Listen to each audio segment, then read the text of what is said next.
Alright, so Meredith the Brightarcher time. We are doing it with reduced eye level. Going to be with Hollow Fang, going to take off a piece. We're going to use some iron axes here. Should be pretty easy, just want to be a little bit lower. Using Ward of the Damned, you're going to use Chaos Volley, Veil of Frost.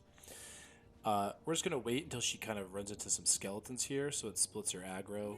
That way it'll be a little bit easier to deal with their adds in the beginning. Once she shoots off, we're going to kick this thing off. And here we go. So we're going to focus down the archers first. It can be a little difficult because she's constantly healing them. Got hit there. Burning alive. That's okay. Just kind of back off. And again, we're trying to bait them away from those skeletons so that the melee adds will fight them and the archers will follow us. You get those archers lower, hit them, and then take out one of them. Easy enough. And we got to watch out for Bless This Shot.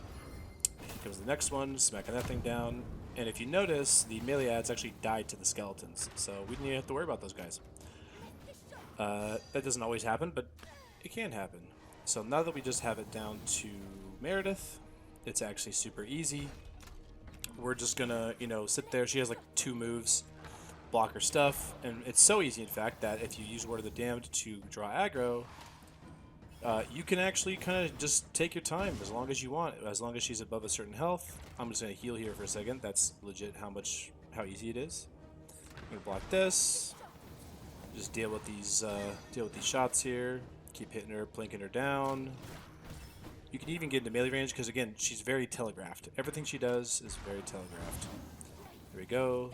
Some care. Oh, here comes a little AoE. Just, again, we're keeping range, so that thing isn't going to really do anything to us.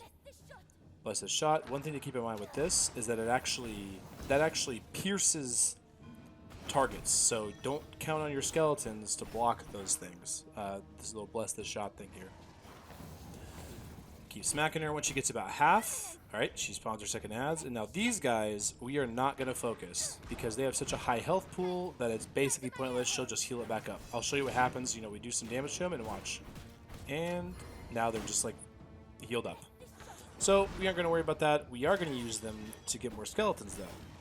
More skeletons means more aggro, split up, and it makes it a lot easier to deal with, especially with them, because they can just get distracted by them.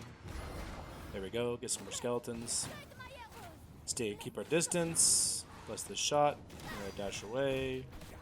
And again, at this point, really, we're just kind of chilling, watching the adds, dashing when we need to, and just keep using Chaos Volley, keep using axes. You can use Reaper as well. Super easy. Reaper's honestly is probably the best bossing weapon, but I just like using axes. Just my personal preference. You can use both though.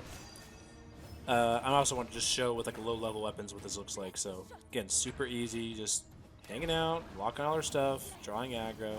Again, we're keeping so much distance that move doesn't do anything to us. Take your time, take your time. Keep the health bar up. Here we go, she's just about dead. Look at those guys, just totally distracted, and she's dead. Cool. So that's one way you can beat Meredith.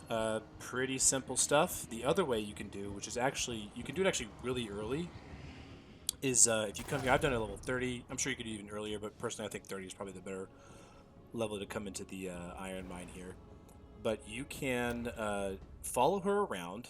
She roams around the Undead Iron Mine, but so does the Undead Commander. And he roams around. When they meet each other, they don't like each other. So they're going to fight each other to the death.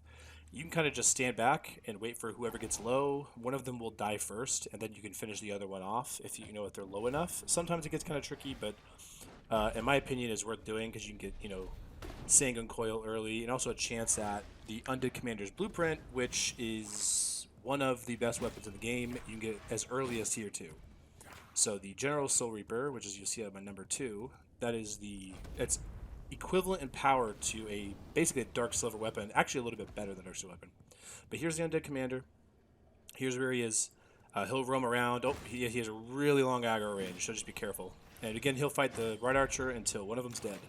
So that's another way you can do it. It just takes it can take a long time for them to meet each other. But anyway, so there you go. That is Meredith the Brightarcher.